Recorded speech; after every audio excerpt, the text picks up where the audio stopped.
Now after exercise 1.1 we start exercise 1.2 और उससे पहले आपको मैं कुछ बहुत ही इंपॉर्टेंट टर्म्स बताऊंगा जो कॉमर्स से रिलेटेड है, यानी कि आपके अकाउंटेंसी से रिलेटेड है। तो डेफिनेटली अगर बिल्स ऑफ एक्सचेंज आपका हो गया टॉपिक तो आपको ये चीजें मालूम होंगी, नहीं तो वहां पे ज्यादा क्लियर होंगी। हम जो यहाँ पर बात करेंगे वो मैथ्स के पॉइंट ऑफ व्यू से बात करेंगे, किसके बारे में, बिल्स ऑफ एक्सचेंज के बारे में। तो अभी बिल्स ऑफ एक्सचेंज आखिर है क्या। अब सपोज दैट मेरे पास दो लोग हैं, number one seller, number two buyer. तो जरा ध्यान दे, हमने यहाँ पे डायग्रामेटिक रिप्रेजेंटेशन लिया है। तो एक क्या है सेलर, दूसरा क्या है बायर। अब बायर ने सेलर से सपोज दैट 10,000 रुपीज का सामान क्रेडिट पे खरीदा है। तो यानी कि seller sells goods worth rupees 10,000 in credit to buyer. Buyer दिया हमारे पास फॉर 6 मंथ, कितने महीने का क्रेडिट दिया है उसको, 6 मंथ एट 10% पर एनम। अब देखो एक बात इंपॉर्टेंट है, अगर सेलर बायर को सामान बेच रहा है 10,000 रुपए का और वो भी किसमें बेच रहा है, क्रेडिट में बेच रहा है, तो ऑब्वियसली 10,000 के ऊपर वो क्या चार्ज करेगा, उससे इंटरेस्ट भी चार्ज करेगा। ऐसा नहीं कि आपको 10,000 का सामान बेचा और आप 6 महीने के बाद या साल भर के बाद या 2 साल के बाद आ रहे हैं कह रहे हैं लीजिए आपका 10,000 रुपए, तो ऐसा नहीं होता है। तो उस पर क्या चार्ज करेगा, सेलर इंटरेस्ट चार्ज करेगा। तो जरा ध्यान देना, तो सेलर और बायर इनके बीच में 10,000 का ट्रांजेक्शन हुआ है और कितने पीरियड के बाद वो पेमेंट होना है, 6 मंथ्स के बाद होना है, जिस पर क्या डिसाइड किया गया, 10% पर एनम का इंटरेस्ट रेट। अब ये जो सिस्टम यहाँ पर आया, सेलर और बायर इनके बीच में सामान बेच दिया गया, लेकिन अब जो सेलर है कोई तो डॉक्यूमेंट रखेगा अपने पास जिसे बाद में वो बायर को दिखाए भाई ये प्रूफ है कि तुमने इस तरह से मुझसे 10,000 रुपए का सामान खरीदा था जिसे आपको 6 महीने के बाद देना था और आप उस पर 10% का इंटरेस्ट भी देने वाले थे। तो इसके लिए वो एक डॉक्यूमेंट बनाता है। ये एक डॉक्यूमेंट बनाए जिसपे वो यहाँ पर टर्म्स लिखेगा और उसके अंदर वो सारी चीजें लिखेगा। ये रुपीज 10,000 का सामान बेचा गया प्लस इस पे क्या चार्ज हो रहा है, इंटरेस्ट, यानी कि जो उस पर, अब अगर आप देखें सिंपल 10,000 पे 10% का इंटरेस्ट अगर मैं एक साल के लिए निकालूंगा तो इट इज इक्वल टू 1,000। तो 6 महीने के लिए कितना हो जाएगा, 500, यानी कि 10,500 रुपए। कितना हो गया, 10,500 रुपए का वो बिल बनाएगा और बाद में वो किससे साइन करा लेगा, बायर से। तो यहाँ पर साइन साइन कौन करने वाला है, यहाँ पर बायर, और ये बनाया किसने, सेलर ने। तो अब जो ये नोट आ रहा है जो इस तरह से बन गया, इट इज कॉल्ड बिल। तो ये क्या हो गया, एक लीगल डॉक्यूमेंट हो गया जिसे वो क्या बोल रहे हैं, बिल। तो ये जो सेलर है जिसने यहाँ पर इस लीगल डॉक्यूमेंट को बनाया, क्योंकि इसने क्या करा था, बायर को सामान बेचा है तो अपने पास कुछ तो प्रूफ रखना चाहेगा कि मैंने उधार में इसको 10,000 रुपए दिया। और अगर वो रिकॉर्ड करेगा तो उसके रिकॉर्ड करने से कुछ नहीं होगा, जब तक बायर साइन नहीं करेगा कोई डॉक्यूमेंट नहीं बनेगा। तो वो बायर से साइन करा के अपने पास रख लेगा। तो ये जो डॉक्यूमेंट बनाया वो किसने बनवाया, सेलर ने, सॉरी बनाया किसने, सेलर ने। तो seller is known as drawer. तो ये इसको हम क्या बोलेंगे, ड्रॉवर। तो ड्रॉवर वो इंडिविजुअल है जो बिल को बनाता है, और बायर जिसके लिए बनाया उसने, बायर के लिए बनाया। तो ये जो है हमारे पास, इसको हम बोलते हैं ड्रॉई। क्या बोलते हैं इसको, ड्रॉई। तो ये तो आ गया हमारे पास यहाँ पर सेलर और फिर क्या आ गया, बायर। और यहाँ पर अब इंपॉर्टेंट, अगर आप देखें 10,000 का सामान बेचा गया तो इसको बोलेंगे यहाँ पर एक्चुअल वैल्यू ऑफ गुड्स, और बिल पर लिखा कितना गया हमारी तरफ से, ₹10,500। तो जो बिल के ऊपर अमाउंट लिखा होता है इसे बोलते हैं हम लोग face value of the bill या बिल अमाउंट। क्या बोलते हैं, face value of the bill. एक दूसरा टर्म भी इसको देते हैं, it is also known as sum due, यानी कि पीरियड एक्सपायर होने के बाद आपको जो पैसा मिलेगा तो उसको क्या बोल रहे हैं हम लोग, सम ड्यू। तो ये तो हमारे पास यहाँ पर आ गया। तो अगर आप देखें जो अमाउंट ऑफ बिल है उसमें दो चीजें, 10,001 और 501 ऐड किया है। तो ये 500 है, वो 10,000 पे क्या चार्ज हुआ है, इंटरेस्ट। तो ये जो 500 रुपीज आ रहा है it is known as true discount. Remember मैंने क्या बोला, ट्रू डिस्काउंट।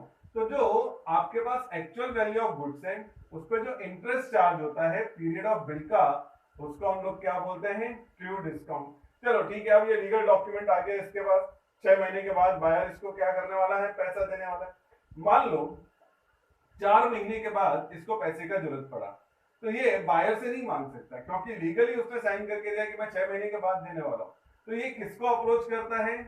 सेलर बैंकर के पास जाता है। किसके पास जाएगा? बैंकर के पास। किसको लेके जाएगा? बिल को लेके जाएगा। और बैंकर क्या करता है, उस पर एक अमाउंट, जैसे मान लो 4 मंथ्स के बाद दिया, आफ्टर 4 मंथ, तो 4 महीने के बाद जब ये गया तो वो क्या करेगा, जो बैंकर है वो 2 महीना बचा ना बिल पेड होने को, तो बैंकर उस पे कट करेगा, किस पर? बिल अमाउंट पर। Cut interest on bill amount for 2 month. तो अब जरा ध्यान दे, मैंने यहां पर आपके लिए क्या लिखा है। तो बैंकर क्या कर रहा है? कट कर रहा है interest on bill amount for 2 month. तो बैंकर क्या करेगा, उस पे अमाउंट कट कर देगा, किसका? बचे हुए 2 महीने का जो पीरियड है उसका इंटरेस्ट, और बाकी बचा हुआ पैसा किसको दे देगा? सेलर को। And remaining amount paid to the seller, remaining amount paid to the seller. तो ये हमारे पास इस तरह से आ जाएगा। तो रिमेनिंग अमाउंट, अब अगर हम देखें, पेज टू द सेलर, तो बाकी बचा हुआ पैसा किसको दे देगा? सेलर को दे देगा। तो ओवरऑल अगर आप देखें तो इस बिल्स ऑफ एक्सचेंज में हमारे पास 3 इंडिविजुअल है। Number 1 seller, number 2 buyer, number 3 banker. तीनों का अलग अलग रोल है। सेलर क्या कर रहा है? सामान बेच रहा है। बायर क्या कर रहा है? सामान क्रेडिट पे खरीद रहा है। और अगर सेलर को बिल एक्सपायर या बिल जब ड्यू है उससे पहले ही पैसे का जरूरत पड़ जाए तो वो किसके पास जा रहा है? बैंकर के पास। बैंकर क्या कर रहा है? बचे हुए पीरियड का इंटरेस्ट कट करता है और बाकी बचा हुआ पैसा किसको दे देता है? वापस सेलर को। तो ये हमारे पास यहाँ पर इस तरह से यहाँ पर बिल्स ऑफ एक्सचेंज में टर्म्स आती हैं, या फिर जो पूरा सिस्टम में चलता है। अब इसके अंदर बहुत सारे टर्म्स इंक्लूड है, तो उसको देखते हैं नेक्स्ट कि हमारे पास डिफरेंट टर्म्स जो यहाँ पर इंक्लूड है वो कौन सी होंगी।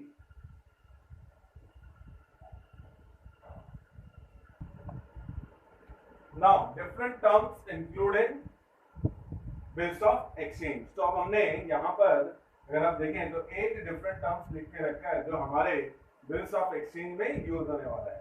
नंबर 1 प्रेजेंट वर्क, PW से इंडिकेट कर सकते हैं। It is the actual value of goods. जो अभी आपने प्रीवियस एग्जांपल देखा था जिसमें 10,000 का सामान एक्चुअली बेचा गया था, तो जो 10,000 था it is a present worth. तो नंबर 1 प्रेजेंट वर्क क्या है? It is the actual value of goods. तो ये तो हो गया number 1। Number 2 true discount, it is the interest charge on present work. अब आप जो प्रीवियस एग्जांपल हमने लिया था आपको याद है, हमारे पास सेल कितने का हुआ था? 10,000 का, लेकिन बिल कितने का मैंने बताया था आपको? 10,500। तो 500 एक्स्ट्रा चार्ज किया गया था। तो ये जो 500 एक्स्ट्रा चार्ज किया गया था it is a true discount. तो इसी को क्या बोलते हैं? ट्रू डिस्काउंट, जो कि क्या था? Interest on ₹10,000, that means present worth. तो true discount it is the interest charge on present worth. तो अगर हम फॉर्मूला लिखें देयरफॉर TD, तो TD is equal to PW into N into R upon 100. So where PW indicate present work, N indicate number of years, R indicate interest rate per annum, and 100 as well as usual. Face value of the bill or sum due. अब आपको याद है हमने जो bill बनाया था वो क्या था? 10,500। तो 10,500 जो बिल के ऊपर लिखा हुआ अमाउंट है वो है। तो सम ड्यू क्या है? It is the amount of the bill. तो इट इज डिफाइंड एज, और उसमें अगर आप ध्यान दें दो चीजें ऐड की थी, प्रेजेंट वर्क और ट्रू डिस्काउंट। तो it is defined as sum due is equal to present work plus true discount. तो रिमेंबर सम ड्यू किसके इक्वल है? Present work plus true discount. Number 4 banker's discount, BD। अब अगर seller को पैसे का जरूरत था तो किसके पास गया था? बैंकर के पास। और बैंकर ने क्या किया? उस पर इंटरेस्ट कट किया। जो बैंकर इंटरेस्ट कर रहा है अमाउंट ऑफ बिल पे यानी कि सम ड्यू पर, it is called banker discount. तो it is the interest charge on the sum due. तो देयरफॉर फॉर्मूला क्या हो गया? BD is equal to SD into N into R upon 100। and as usual number of years, r is the interest rate per annum. अब next cash value, तो cash value क्या है?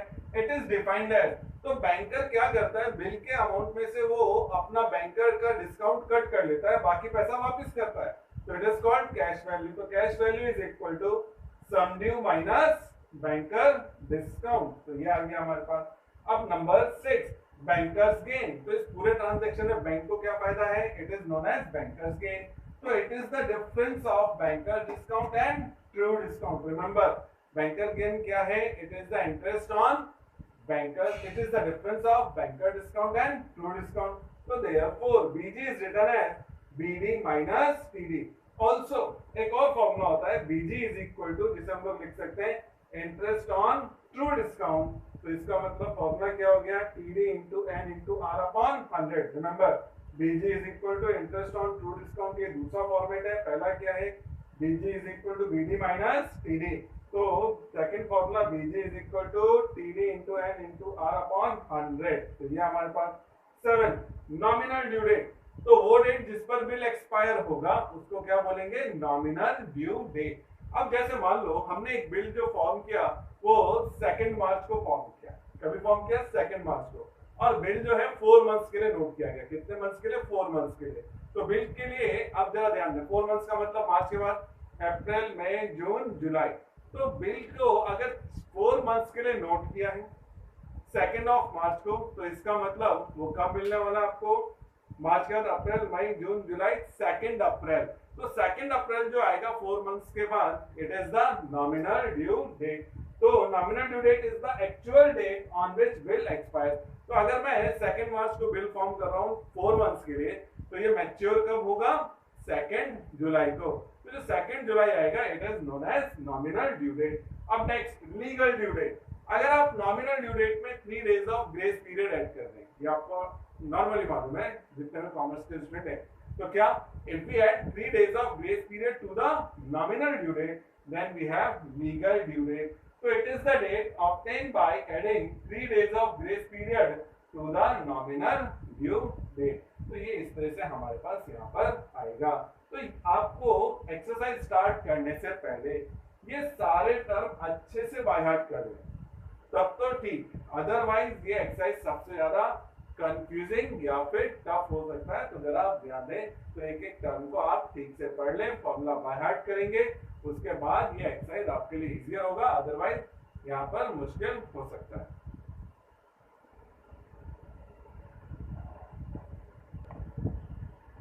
Now we start exercise 1.2. Question number 1. What is the present worth of a sum of rupees 10,920 due 6 months hence at 8% per annum simple interest? अब जरा question को ठीक से समझिए. आपको कह रहा है प्रेजेंट वर्थ यानी एक्चुअल वैल्यू ऑफ गुड्स क्या है, जबकि बिल कितने का नोट किया हमने? 10,920. यानी कि ये जो 10,920 है it is the sum due. Important. कितने पीरियड के बाद बिल पेड करना है? 6 मंथ्स. यानी कि जो पीरियड है वो 6 मंथ्स का है. और इंटरेस्ट रेट कितना चार्ज हो रहा है? 8%. तो हमको बताना what is the present worth. तो अब देखें सॉल्यूशन किससे से लिख रहे हैं. तो सॉल्यूशन गिवन नंबर 1 हमारे पास क्या गिवन है? सम ड्यू. तो जिसके लिए एसडी नोट कर रहे हैं हम लोग. Given SD is equal to rupees 10,920. आप लोग फुल फॉर्म यूज करें बेटर रहेगा. एसडी जगह सम ड्यू पूरा लिखें. नेक्स्ट इन यहाँ पर पीरियड यानी कि एन इज इक्वल टू, ये आपको क्या बोला है? 6 मंथ. लेकिन आपको हमेशा ईयर में चाहिए, तो 6 अपॉन 12 ईयर्स. तो आपको मालूम है कि अगर आप मंथ्स को ईयर में कन्वर्ट करना चाहते हैं तो किससे डिवाइड करते हैं? 12 से. तो ये क्या हो गया? n is equal to 6 upon 12 years. r is equal to 8% per annum. तो ये इंफॉर्मेशन मेरे पास मिला हुआ है. अब जरा देखें. Let present worth is equal to rupees x. तो ये हमने अज्यूम कर लिया कि प्रेजेंट वर्थ रुपीज एक्स है.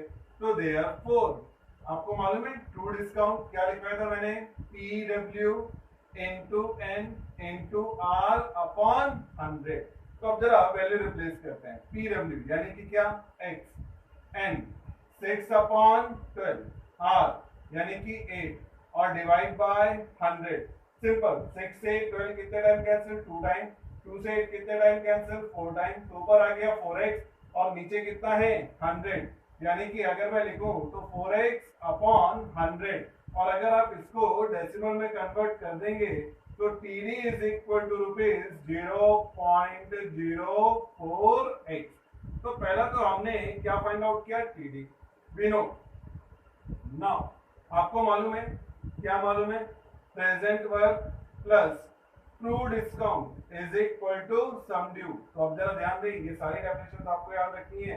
तो प्रेजेंट वर्क कितना? x, ट्रू डिस्काउंट कितना? 0.04x, और ये हमारे पास कितना है? 10,920।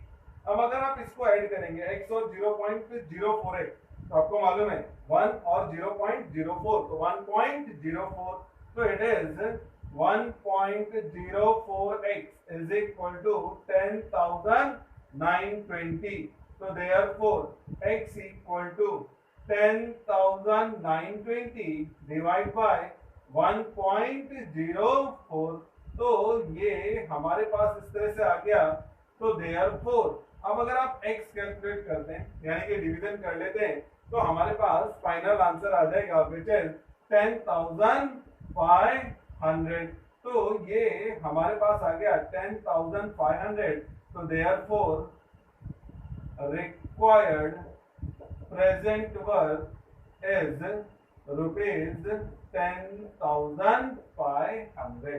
तो बहुत ही इंपॉर्टेंट सम है, कई बार एग्जाम में आ गया ये आपके पास, तो वापस आ सकता है। तो ये था पहला हमारे पास क्वेश्चन नंबर 1। अब जरा देखें next question number 2। What is the sum due of ₹8,000 due 4 months hence at 12.5% simple interest rate? ठीक से पढ़े। What is the sum due? यानी कि मुझे क्या फाइंड आउट करना है? SD, ये हमको फाइंड आउट करना है। अच्छा, आपको दिया क्या है? 8,000 एक्चुअल वैल्यू ऑफ गुड, यानी कि प्रेजेंट वैल्यू। कितने महीने के बाद आपका पेड हो रहा है बिल? 4 मंथ्स के बाद। और इंटरेस्ट रेट कितना चार्ज हो रहा है? 12.5%। तो हमको बताना है सम ड्यू। तो अब जरा देखें, given present work is equal to ₹8,000 number 1 and is equal to 4 months is equal to 4/12 years. ये आ गया। R इज इक्वल टू 12.5% पर एनम। अब इसके बाद नो, आपको मालूम है अगर आप सम ड्यू लिखते हैं तो सम ड्यू का फॉर्मूला क्या है? PW plus PD। यानी कि अगर मेरे पास ट्रू डिस्काउंट आ जाए तो मैं 8,000 ऐड करूंगा, मेरा क्वेश्चन खत्म। नाउ अब आपको मालूम है ट्रू डिस्काउंट का फॉर्मूला। अब अगर हम यहाँ पे लिखें TD, तो TD is equal to PW into N into R upon 100। तो therefore true discount PW 8,000 N यानी कि 4/12 इंटू 12.5 और upon 100।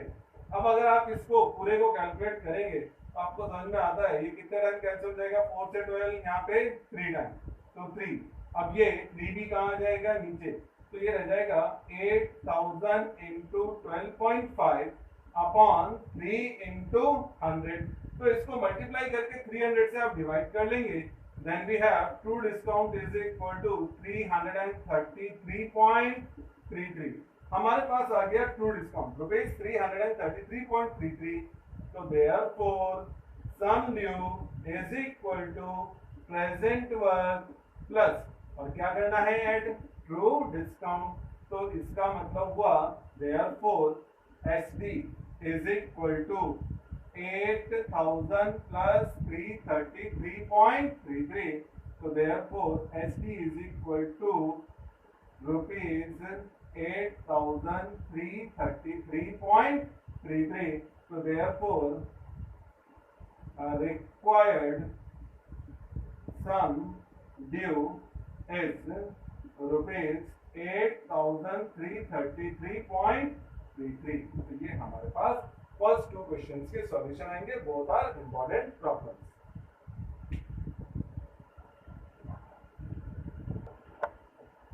Now we start question number 3।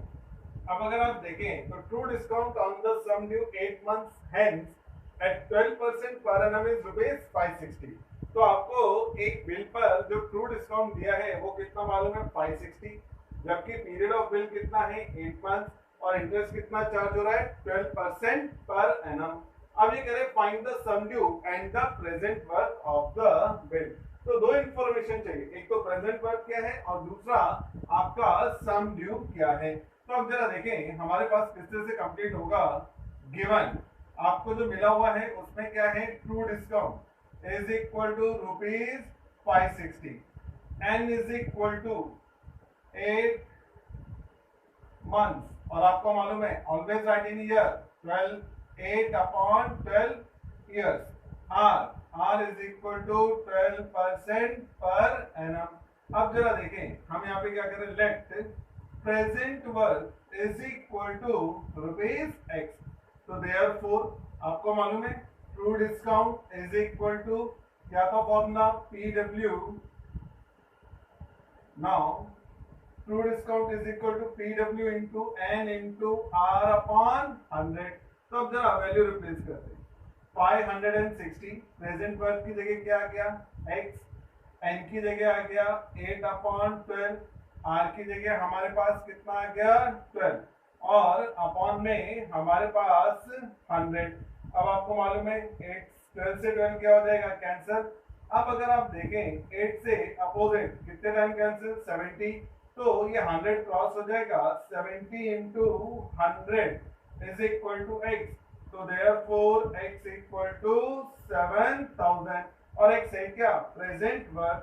तो therefore present worth is equal to rupees 7000। एक तो पार्ट किया आ गया। अब इसके बाद नाउ अब अगर हम नेक्स्ट आगे का पार्ट देखें तो आपको मालूम है SB is equal to present worth plus true discount. तो therefore SD is equal to, तो प्रेजेंट वर्थ कितना मिला 7000, और ये कितना है 560। तो therefore sum due is equal to rupees 7560। तो सिंपल और important question again question number 3। तो ये तो था हमारे पास क्वेश्चन नंबर 3। तो सिंपल हमने ट्रू डिस्काउंट का फॉर्मूला यूज किया, वहां से मिला PW, और PW में जब ऐड किया ट्रू डिस्काउंट तो ये आ गया हमारे पास सम ड्यू।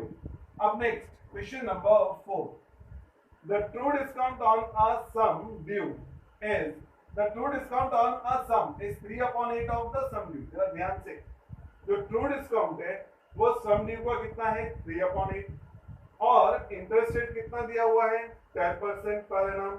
तो 12% पर एनम का इंटरेस्ट रेट दिया है और बताना क्या है, पीरियड ऑफ द बिल। तो अगर आप देखें सिर्फ एक और एक इंफॉर्मेशन क्लियर है, given R equal to 12% per annum. अब जरा देखें next, let SD is equal to rupees x. मैंने यहाँ पर सम ड्यू क्या कंसीडर कर लिया, रुपीज एक्स। तो therefore true discount is equal to 3/8 of SD। तो इसका मतलब क्या, true discount is equal to 3/8 into x। तो therefore true discount is equal to rupees 3x/8। तो ये तो हमने यहाँ पर क्या लिख लिया, ट्रू डिस्काउंट। अब जरा ध्यान देना, वी नो, आपको मालूम है क्या, SD is equal to PW plus true discount. तो रिमेंबर हमने क्या बताया, SD is equal to present worth plus true discount. तो मैं यहाँ से प्रेजेंट वर्थ कैलकुलेट करना चाहूंगा, तो इसका मतलब ये इधर आके माइनस हो जाएगा, तो इसका मतलब प्रेजेंट वर्थ किसके इक्वल होगा, SD माइनस ट्रू डिस्काउंट। तो therefore present worth is equal to SD कितना है x, ट्रू डिस्काउंट कितना है 3x माइनस 8 क्रॉस हो जाएगा। तो इसका मतलब present worth is equal to 8x minus 3x/8। तो therefore present worth is equal to rupees 5x/8। अब तक हमने क्या किया, एक बार वापस ध्यान दें। रेट ऑफ इंटरेस्ट मालूम था 12%, हमने एज्यूम किया एसडी एक्स, तो ट्रू डिस्काउंट कितना है 3/8 ऑफ द एसडी, यानी 3/8 एक्स। ये हमारे पास आपको मालूम है सम ड्यू किसके इक्वल होता है, present worth plus true discount. तो मैं अगर यहाँ पे ट्रू डिस्काउंट को इधर शिफ्ट कर दूं तो क्या मिल जाएगा मुझे, प्रेजेंट वर्थ। ये मैंने यहाँ पर प्रेजेंट वर्थ फाइंड आउट किया। अब इसके बाद नेक्स्ट, अब जरा ध्यान देना हम लोग क्या कॉन्सेप्ट यहाँ पर यूज कर रहे हैं। Now true discount is equal to present worth into N into R upon 100। अब वैल्यू रिप्लेस करते हैं। Present true discount 3x upon 8, present worth 5x upon 8, N unknown, R कितना हमारे पास, R is equal to 12% per annum यानी कि 12 और upon 100। Remember, अब जब देखें आप लोग मैंने किस तरह से यहाँ पर लिया है, opposite cancellation, x to x cancel, 8 से 8 कैंसिल। अब अगर आप देखें 3 से 12 कैंसिल, कितने टाइम, 4 टाइम, 4 से 100 कैंसिल 25 टाइम, 5 से 25 कैंसिल 5 टाइम। तो अगर आप देखें इधर क्या रह गया, सिर्फ 1, क्योंकि सारे टर्म कैंसिल हो गए, और यहाँ पर रह गया n अपॉन 5। तो इसका मतलब n इज इक्वल टू क्या हो जाएगा, 1 इंटू 5 यानी कि 5। तो therefore required period of bill is equal to 5 years। तो ये हमारे पास इस तरह से आ गया।